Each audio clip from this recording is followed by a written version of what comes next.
Everyone, welcome to Inbound After Hours. Thanks for joining us. Today we're off-site on a strategy day and we are joined by Paul, Andrew and Ricky. Hey. And we'll be talking about the first 6 months of inbound marketing. Some pains and challenges we've had as a company, me as a past client and marketing managers alone. Yeah. Okay, well let's kick it off. Let's go with Ricky today. Right. Awesome. How did we get into inbound marketing? Not too long of a story, fortunately. We started off life as a search agency, so focused on SEO and PPC. Kind of noticed a trend that SEO in particular was going the way of content. Didn't want to get left behind, so we adopted inbound marketing ourselves. Quite coincidentally, HubSpot were trying to sell to us at the same time, so we ended up buying HubSpot and giving it a go ourselves. Like we do most things, testing ourselves with what we do with clients. They target like SEO people. So yeah, they have a team who sell to agencies to get agencies signed up on the HubSpot. So I think they cold called us, which is an interesting story. I think we're one of the only agencies who've been cold called to, which is an interesting twist on inbound that they keep reminding me about. But yeah, that's how we started. We wanted it for ourselves, noticed that was the way it was going, and yeah, jumped all in as we usually do, and gave it a real go. So then needed to start hiring a team to deliver on that, because obviously our background was in search, technical, outreach, PPC, and not content really. So Andrew, one of the first guys in working on this, and Paul joined the team later as well. Yeah, well, let's go to you, Andrew. How did you find the first 6 months of, let's start with Digital 22 alone, their first 6 months of the campaign? Yeah, so, I joined Digital 22 just over 2 years ago, really. I came from an e-commerce background, on the other side so the client side, working with marketers, in my team. I wasn't on marketing teams, but I'd been on the other side in retail, and found that stuff was going a similar way. People were getting more into the content side, and paid and stuff like that. So I came to Digital 22, no idea what HubSpot was at the time, but understood the concepts, and I think that was what attracted me. I think it's HubSpot. Yeah. You'll get it eventually. Yeah. So we started the job and sort of I've always said about inbound marketing, it's really common sense. Like if you don't know what marketing is, like okay, I'd like that sort of marketing, please. It's built around the way people want to be marketed too, isn't it? We've said it enough times that it's very common sense to me. So I enjoyed that side of it. But yeah, early days. I know you've been doing it and had HubSpot for a little while before I started, but early days, I mean, there wasn't anyone doing it in the UK. I think you said to me when you're going to be an inbound marketing consultant, and there aren't any yet. Like there really isn't. Like this is your job spec, but it's going to change because there really isn't any of these out there yet. Not in the UK, obviously. In the UK, the US obviously is different. Yeah. So we obviously reference that a little bit. But I just came at it like we would tell any client, and I did the personas. I think our business owner persona, started on that in my first week, and sort of went through the whole onboarding process as an employee, and we had about a 6 months training process, which was tons of videos, tons of self-learning, and just dived headfirst into sort of the content world, the communities, things like inbound.org, anything like that I could learn, because I think I knew it was so new. I didn't feel, it was kind of good because I didn't feel there was any there was expectations, but there wasn't a pressure of like conform to this sort of stereotype of what you need to be. There's an exact path you need to follow. Yeah, it was literally let's carve this out as a company and let's figure it out, and let's do better than there is currently. So I found that really good. But on the inbound side specifically, we sort of sat together and talked about our persona and come up with some ideas, and there was so much testing, tons of testing. Things didn't work, things did work, and we really just grinded at it for a good 6 months to a year, from my side specifically. I slowly started working with clients, but when I first started at Digital 22, I was just learning for a very long time, which has served me well.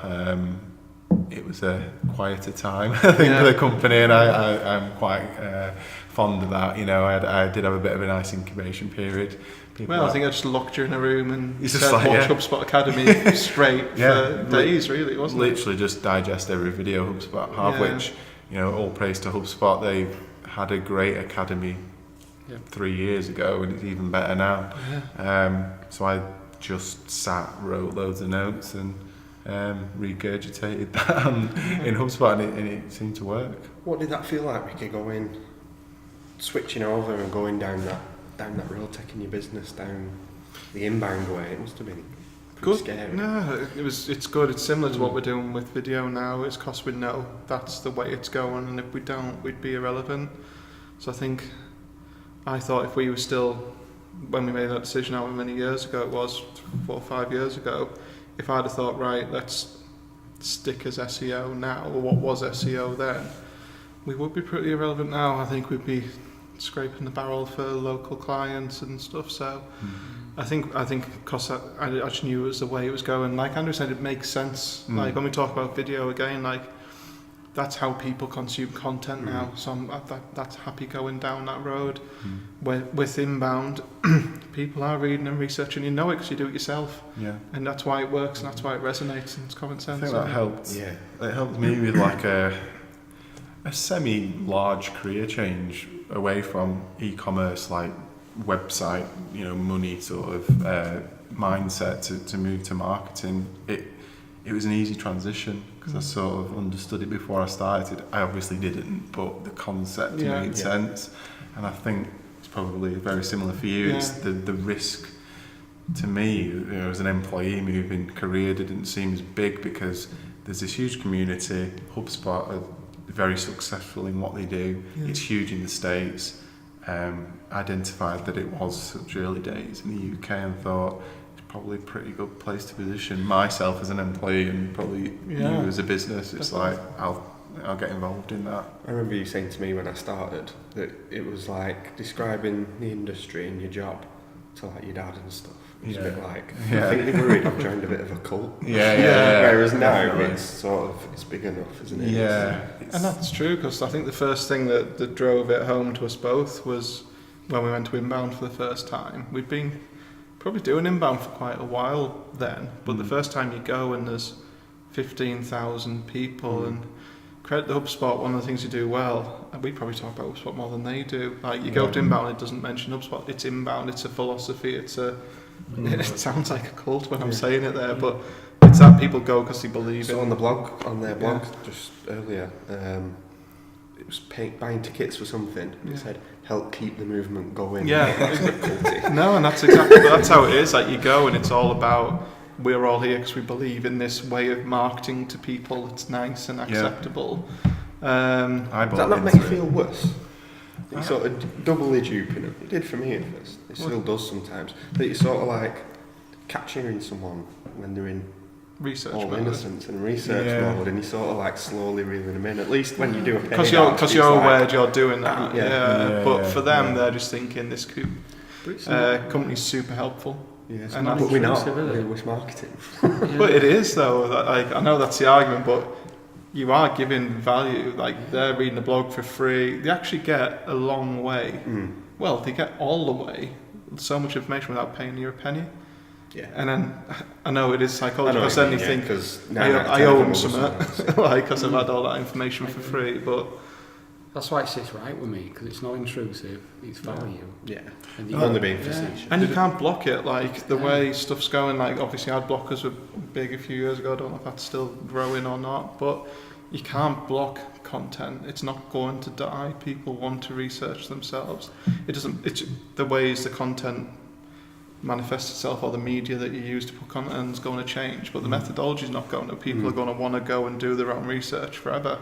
That's not going to change. You're just putting it in the right lane for people that are actually in it voluntarily. Exactly. If they find it, they find it. Yeah. If they don't, that's what about you, Mark, as a business owner? Yeah, I mean, for the listeners who don't know, I used to be a separate company to Digital 22. We had a cross in a lot of services we did. We were more web-based, design-based and creative. So I remember I went to the second inbound. You guys went to the first inbound and I joined the second one. Was that the first ever inbound? No. It was 3 or 4. 3 in or something like that. So I went there because it felt right. As a business owner, you get that hunch like us, we're inbound video. Now you know it'll work, you understand it, you've researched it, but I still had to go to inbound just to convince me. And when I seen 15,000 people talking to everyone saying how it's working and they're 12 months into it and they're driving leads, and I'm like, let's get on this train. And then I started investing £3,000 to £4,000 a month, which we were only a small agency back then. We're about 7 to 8 people, so that was a big chunk of our budget. And we'll get onto this later.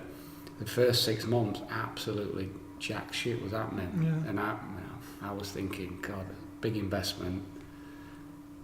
At that time, you never sold it to me. I come to you, but I didn't know it'd take that long. I kind of, like most people, I thought, right, invest it in month 2, I'll be getting loads of quick wins, driving loads of leads, and it started getting to 9 months and then creeping up a little bit, and then when it got to 12 months, phones were ringing, contact forms. And I remember when we merged over a year ago, we shut down my old company's HubSpot. And what happened, it was November. Literally within days the phone stopped ringing, the forms started going up, we stopped the SEO, stopped the content pieces, and it's a good change. Most people will never get to that, but it's actually a really good way of convincing you that something works is by stopping it. We turned that HubSpot off because we didn't want to pay the next quarter. Exactly. Well, we didn't need it. We didn't need it because we merged and we brought everything in-house. So for me, that turning it off and seeing the decline so quick showed me how valuable inbound marketing is. Paul, you're probably come into it a different way from all of us. How did you find inbound coming in it from? You might as well explain. Which made sense. So I came in from a academic and content background, not worked in retail or marketing, but did produce writing. So I had to learn SEO, PPC. I had a bit of SEO knowledge from writing blogs, but wasn't a content marketer full time. So but always had an interest in advertising and things like that. So to see and learn from, I was lucky to ride off all your knowledge that you'd done a year ahead of me and have all the resources and everything. But I remember when I first started, because it was a bigger career change for me, deciding to go full time as a writer. It just making sense, and the penny just dropping of every time I learnt something new about how people search. It's all stuff that everybody knows now about inbound. But if you're in that month 1, like I'm thinking about at the minute, you realise people are searching, and 90% of people are in research mode. They're not ready to buy. People go into careers and they know more about the tellies on sale than the salesman.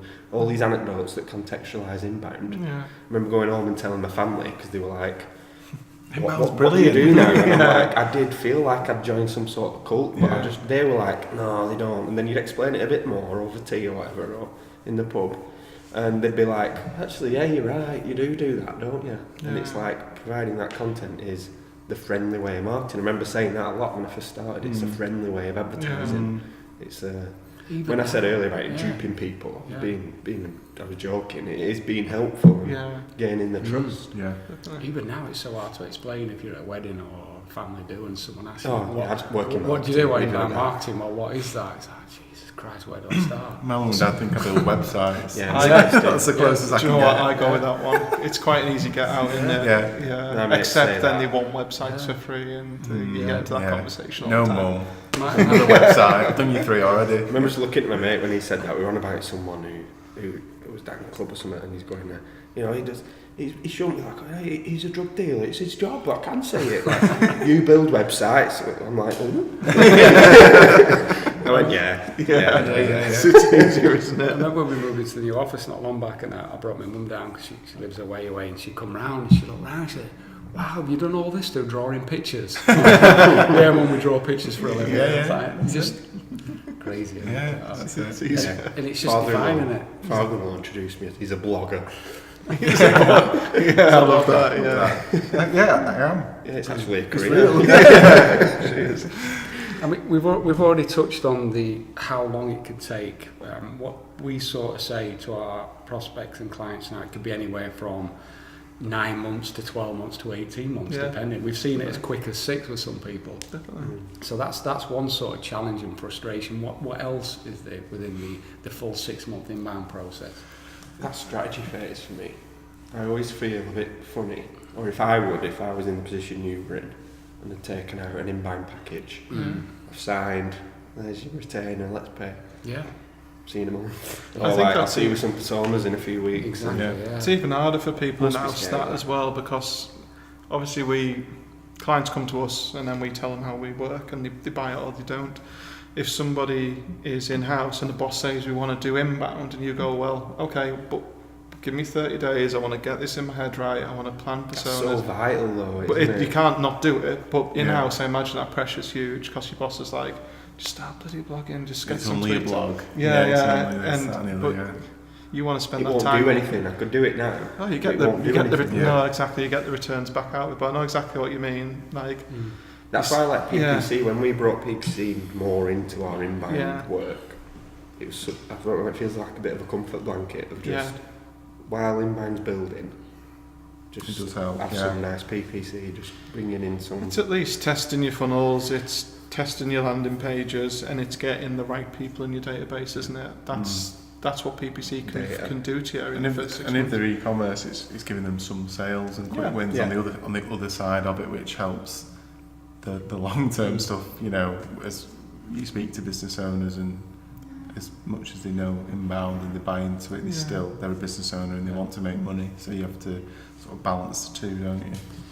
Yeah. When I thought about for our business and knowing it'll take a year in my head, I was thinking I'd give this a year and see what happens. Like you say, it can happen much sooner, but that's the benchmark I had. When I sat down and thought about it, you think, but what's the alternative? And that's always what it comes back to. What today? What actually is the genuine alternative to inbound? And I still haven't heard a good answer to that, because inbound.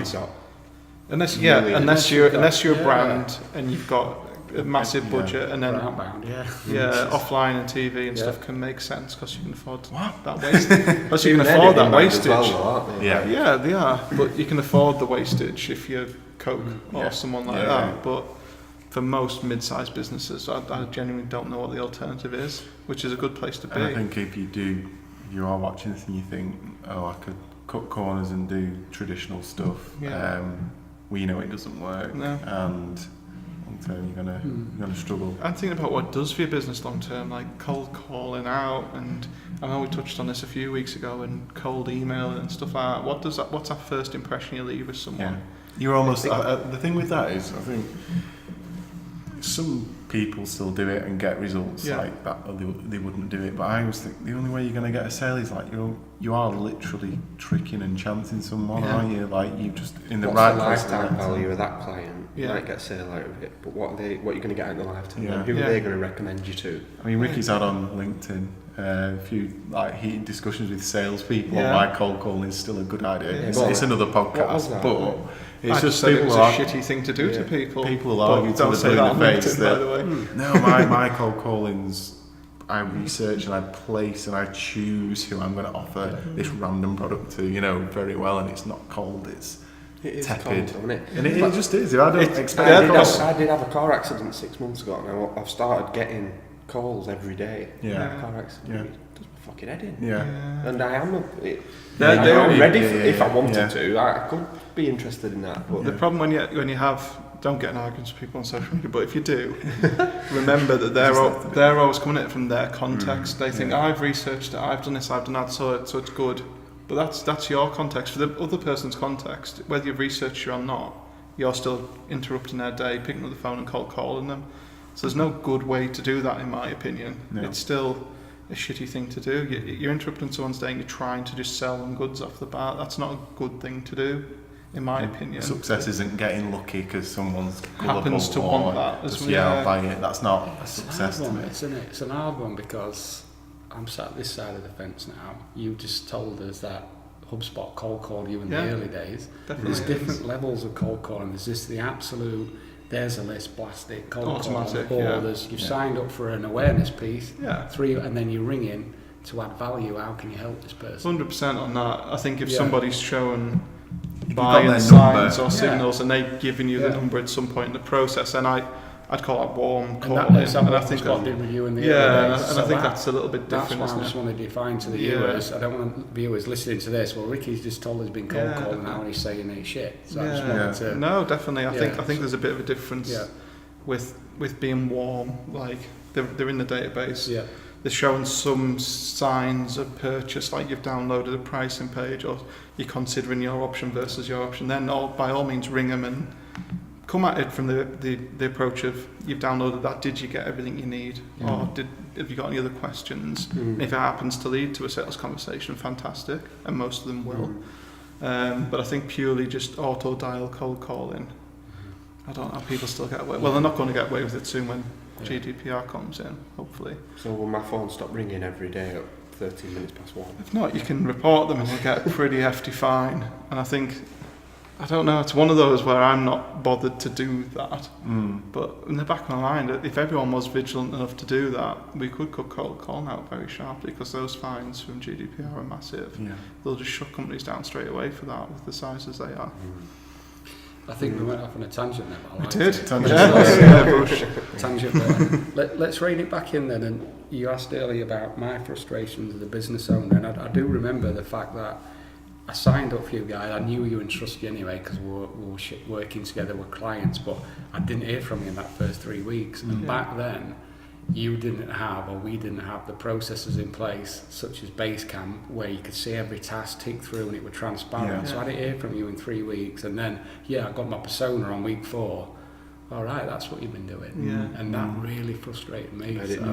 And then I didn't hear anything again to the end of the build the engine, which is month 2. Yeah. And I think that's why now we've got so many transparency systems and processes in place. The client can see every day what we're doing. And I think that's another good learning, is if you're going to be an agency or in-house, you make it really clear and transparent how much work goes into something like strategy and setup, because your boss and business owners aren't going to care. But if you show them we've got to do all of this to make sure the results are right in the long run, then... It's like, I know you asked me before about doing personas, because you've seen you type them up in an hour, but there's so much just wider reading, there's just little things research, like when you're watching a news bulletin or something and then it rings the bell of a persona that you're working on in that strategy month. It just, you're absorbing a persona from so many different places. You need conversations with the client, you need feedback from similar people who you know are in that position, like talking to Perry about one of our personas this week. It takes time just to gather that knowledge for it to be right. You could sit there and do a persona in an hour off Google. I've never done this, but it's almost like getting in character, isn't it? Yeah. You've got to get in the head of that person and have that total empathy with their situation and what they're trying to achieve. And it's become a bit of a joke away from the podcast of how often, and I don't know if it's come across probably in the has, things, but maybe, but it always does come back to persona. It's become a bit of a cliche, what we say, that's why he's downed his pint. Should be come on. But it does, everything does come back to why would you not spend all those weeks at the beginning making sure it's right? Well, I think, for an in-house marketer or anyone who's thinking of getting stuck into inbound and thinking, I can probably get my boss on board, but what do I do then? When I know that these results aren't going to come in 6 months and we're paying for a HubSpot license, we've learned internally just to, however small the task is that you might do, we as inbound managers do every day, persona research and building stuff and mapping things out. Just tell the people around you, just let them know at the end of your day. Just share with your boss that you've found this out about your persona. The persona is going to be ready in 3 weeks, but you found this out about them, or you're going to speak to this person next week and you booked in a meeting with them. And just share everything you're doing. It can be a bit frustrating because you're so busy and you've got this mountain of work to do and it's really important, but it's going to serve you well to just share what you're doing day to day. The people outside looking in don't have a clue how this is going to look, and like, you're the expert as novice as you may feel, if you're the one that knows the most about inbound, you're the expert. So share what you're doing with confidence, keep everyone up to date, and they then feel, whilst it's not a sale or a result, they're getting a result internally in the business for research and strategy documents being created. It needs to be habitual as well, doesn't it? Of things like just seeing something on Twitter or the amount of times that, I know you're the same as me, you see something, you bookmark it, because you have a read and you bookmark it because you know it's going to come in handy for that persona you're working Screenshot, put it on Slack, sort it. And it's there and it's in the bank, but that must take so much trust from your side, from the client side, or the company that's going into inbound side. But again, the alternative's worse, whether you're an agency or whether you're in-house. That's where you need to get accepted. If you just start, day one inbound, I'm going to start blogging and I'm going to start doing social, and I don't know that much about the people I'm doing this for, you're going to get 6 months in, 9 months in, 12 months in, however long you get, your results are going to be shocking. Your boss or your client will say, why? And you'll say, because I didn't get my chance to do my strategy or the research. Again, they're not going to care. They're going to say, well, you should have pushed for it. You should have made sure you did it. You're going to end up losing the client or your job. So it's better to make sure you're forceful at the start and say, I'm going to do this because we need to do it for the success long term. And you can put your hat on it then. I think just jump goes quickly. That's what I've noticed. That month strategy, the clients of ours might think, not heard from them like every couple of weeks or something. But if you put off doing that early strategy stuff and then getting in touch and don't have that round of amends on the persona and the buyer journey and a 2-hour meeting with the sales team and asking questions, you might as well just not do it. That's the depressing thing about inbound, as great as it is. If you get it wrong, you can't fix it on the spot. It's the foundation of a house. You have if to your start foundation's again. dodgy, it's just going to fall, it's going to sink. It's as simple as that. And it's not nice to have to face that and say, like, that thing we didn't do 6 months ago, or you didn't agree with, or what you didn't tell us was right, and we're now 6 months in and that was all a bit of a waste. It's very frustrating. So I think in-house, if you're the one flying the flag for inbound, just we say to clients that the strategy and stuff is the most work almost. It's front loaded. We're absolutely so busy before we even write our first blog. It's masses of work. I love month 2 of a campaign. After launch. Just but that's it. It's there's so much work, and don't think, I'll sort this all out when I start writing, when HubSpot kicks in, when we launch that website, I'll start then. Just don't think like that, because it's too late then. Once you're up and running. The stuff you've been writing in the interim's probably been wrong. And the chances of you being able to carve out enough time while running to stop and think, it just doesn't happen. It doesn't happen. Another frustration just to experience with us is we try and be transparent now with clients about getting back to us quickly. So the first 30 days is strategy. If us guys have done personas and they sit with it for 3 weeks, we're not going to meet that 30 days. And then what happens after 6 months, when everything's been delayed, they're not getting the results. So it's just being transparent from day one to try and get back to them in a 2-day period. So we found that as a frustration. If you're bothering to do the research as an in-house guy or whatever, and thinking, no one cares, I've done these personas, no one's even replied to my emails, you need to think, I need to go and sit with them, I need to print it out and put it on the desk and just ask them, and it's going to be awkward, but it's the same thing. It's if you don't get that sign off, if you have got a new website going live or a new product or strategy or whatever, a new part of the business launching, before that deadline, you need to get your stuff in ducks in a row, so to speak, because otherwise everyone will just effectively blame you, and you think, And as much research as you do, and as much time as you spend on your persona's social media hangouts and blogs and forums, as much time as you spend doing that, guarantee if you go to someone who deals with your prospects, ask them about conversations they've had with failed prospects as well as regular customers, you will find new stuff. I've never had a persona come back from a client who's gone, oh, by the way, you could add this in as well. Another pain point is this. There's always something. You're never done as well either, really. And I think bringing it back to a positive note, there's a lot of frustration with inbound, and this is because we're talking the first 6 months. And I think having that buy-in from your boss or your client, whoever it is, that this isn't about 6 months, I think that's really important. That they understand the philosophy, they understand the methodology, and they're buying into something for the future. Compoundable. Yeah, something that's compoundable, something that's scalable, something that will always grow. It's not just one campaign, is it? No, it's it's not not just a one campaign, new no. thing that you're gonna have a go at. It's a complete contextual, like, reset your brain to this new way of doing it forever, and it's just a continuous thing, isn't it? And that's a warning sign to us, and it should be if you're in house and your boss is saying let's do inbound and we'll review it after 6 months. Do you know what? Don't bother starting, because you've got a month of strategy, you've probably got a month of foundational setup work, you've got 4 months of running with a campaign.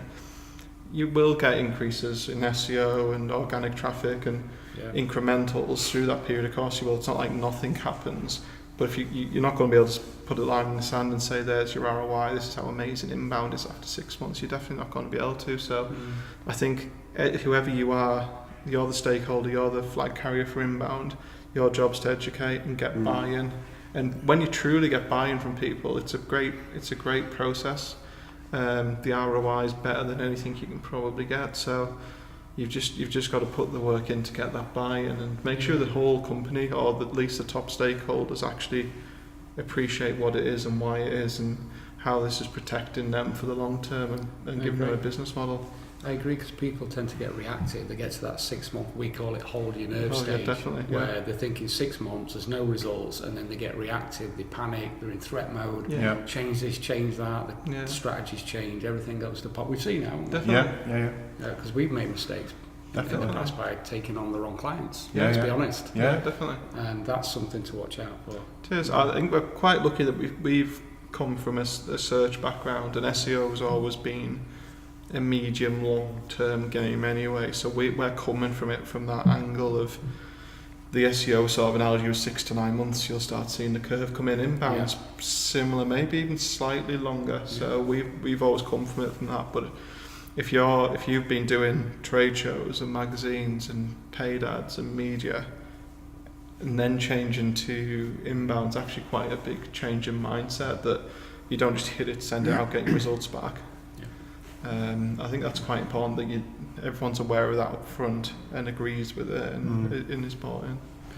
It's license to print money, we think. We know it works now. Yeah. We've got 20 plus clients on our books. It's working for us. We've gone by the point of no return.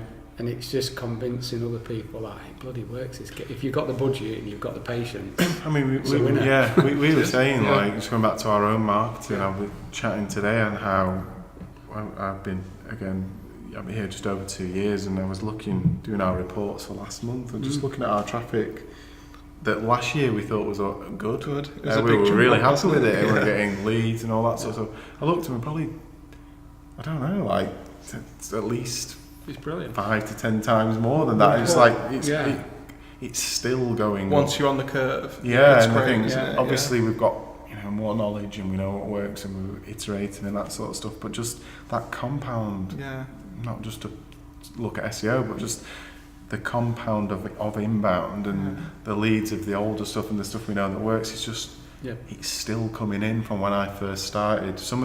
I think the first ever content download I came up with was a competitor comparison spreadsheet for our business owner persona.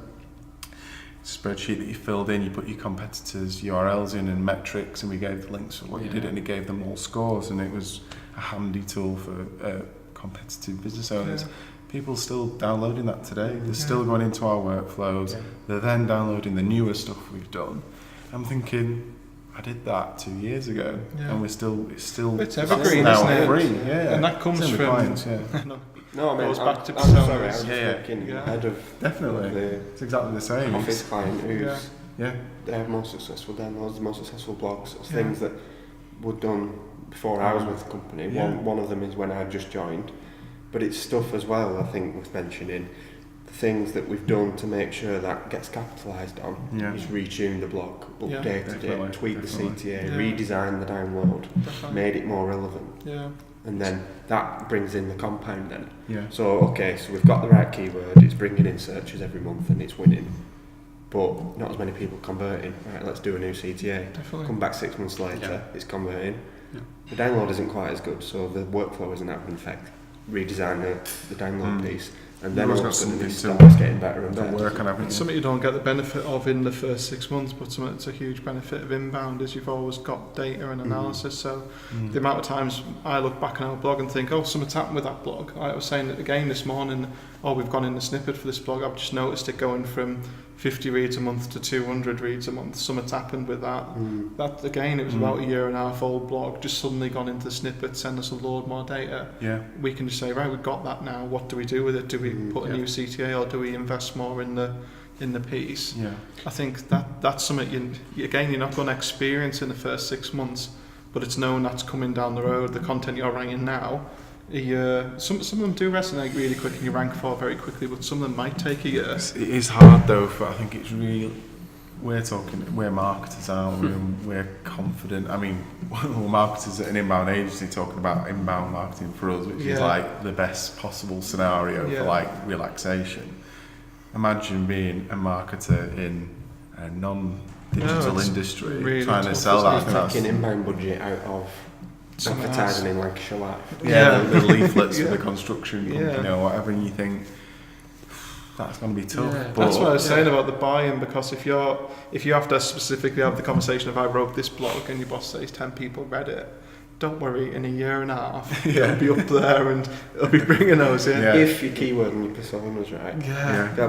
One thing on the reiterating and retuning stuff, when you've seen a blog eventually gain traction, there was one for a client and their persona. We've talked about video and everyone consuming video. Their persona is still lagging behind that. Their views and everything, it's 90% desktop. The social media is behind everybody else, and so on and so on. They had 2 blogs that were getting loads more views. They'd obviously started ranking, and then the CTA were getting no click-throughs. Switch the CTA to the most boring, simple, obvious button, and that worked. Whereas we've been designing CTAs that are for like people like us. So would you say that just goes back to the persona? We said persona too many times already. I thought it was interesting how it steps backwards as well in terms of... because we've been talking about the last couple of days of trying like animated CTAs and keep pushing the envelope forward of that. But you're right. The opposite in that If case. you don't go back to your persona and understand truly what they want, do they just literally want a big green button that says click here and something will happen? Because we had a nice image that looked fancy and it had each shots of the ebook and it looked lovely, and it works for other stuff. But big simple ugly button. It works for ours. Little things work. I mean, I've enjoyed this episode because we haven't just talked about how great inbound is and everything's brilliant. We've gone on the dark side really of all the challenges. Please do inbound. But I think it's realism. It's realism, and people want to know that rather than all the wins. I think the purpose of this has been like most of our podcasts talk about how it's great, how other people love it, and we get guests on and talk about why they think it's awesome. And a lot of it's the future of this marketing thing, and we know the listeners are not there yet, and they're very much at the start of their journey, which we've been at. So it's just wanting to share that if we've sounded, a mixed bag of, positives and negatives, that's because we've been through it and we've been in your shoes and we've absolutely felt as you're feeling right now. But we're on the other side and we're really happy, and because we've persevered, and just stuck with it, understanding we've mentioned, what to share at what time in that first 6 months. If you can weather that first 6 months, I know it's probably a bit longer till the real results come in, but that first 6 months, weather it with your team, get people on board, share with what you're doing, and sell the construction of this future. You're gonna be all right, and you're gonna goes back to personas. But if you're doing everything right. I was in skeptic mode in the first week I did inbound. I loved the idea, but I didn't know it was going to work, and I'm now on the other side, so I'm maybe a convert or whatever, but you've got to stick with it and just share and communicate with your team, and you're going to keep people interested, which is the main thing. I think it's that mindset you alluded to, Rick. I think you were thinking about when you mentioned earlier on about what's the alternative to inbound? Because the way people are using the internet, the way people have got access to all this resource, if you try and put an advert in front of them, statistics already show that a declining number of people will pay attention to it. It's happening when people watch TV, it's happening online with ad blockers.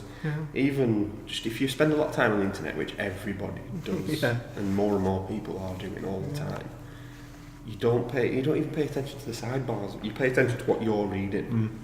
So if your content you're producing is a leaflet that's landing on someone's doormat, or a TV advert or something, well, not that you'd have a budget for a TV advert, but something outbound, definitely, it's not going to compare to that helpful video or...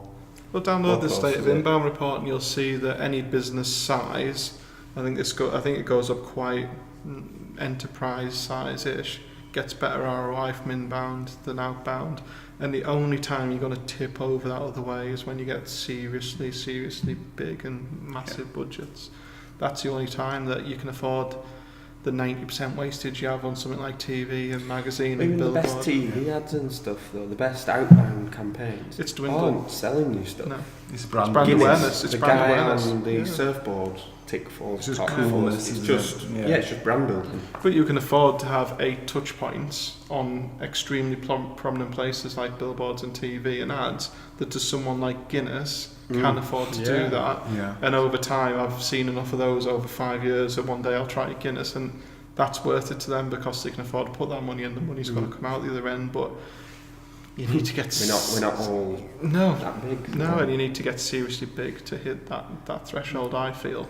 And that's only going to get bigger because the effectiveness of all the stuff we just talked about is going down because of all the stuff, because of technology, and the cost of it's not going down. The cost of it's probably going up. So that's only getting bigger, that gap, and there's only in the future there'll only be much bigger brands doing outbound branded stuff.